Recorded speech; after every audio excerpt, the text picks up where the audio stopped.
आज पनि आइसकेको छु म खोलामा र आज चाहिँ मैले हैन खानेकुराहरू बोकेर आइसकेको छु र आज पनि ट्राई गर्नेवाला छु हैन माछाले कुरकुरे खान्छ कि खाँदैन र म चाहिँ अनि कुरकुरे माछालाई दिनु पर्यो भनेर माछा खोज्दै खोज्दै गएको हैन र माछा चाहिँ एकदम पानीमा एकदम धेरै रहेछ हैन र माछालाई चाहिँ हैन यो कुरकुरे दिनु पर्यो भनेर मैले सुरुमा चाहिँ कुरकुरे खोले। कुरकुरे खोल्नु बित्तिकै हैन मैले पानीमा कुरकुरे फ्याले र आफू पनि खाए। वो अलग ही लेवल का बंदा था।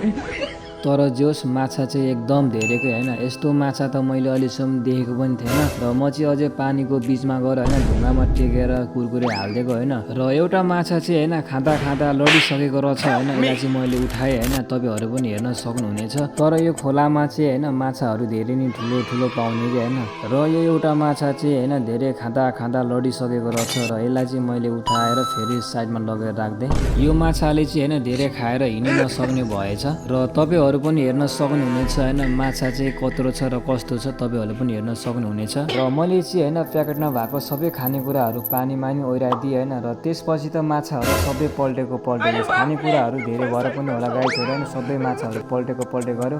र मैले चाहिँ हैन सजिलो गरी टिप्न पनि पाएँ हैन मैले चाहिँ अनि टिपेर धेरै त हैन जस आधी केजी जति मैले बनाइसकेको छु र सबैजनाले भिडियो चाहिँ कस्तो लाग्यो हैन राम्रो लागेमा लाइक शेयर र च्यानललाई सब्स्क्राइब गरिदिनु होला। र आजलाई भिडियो यति नै भन्दै म चाहिँ अब हात सात धुएर हैन घरतिर जान्छु गाइजहरु।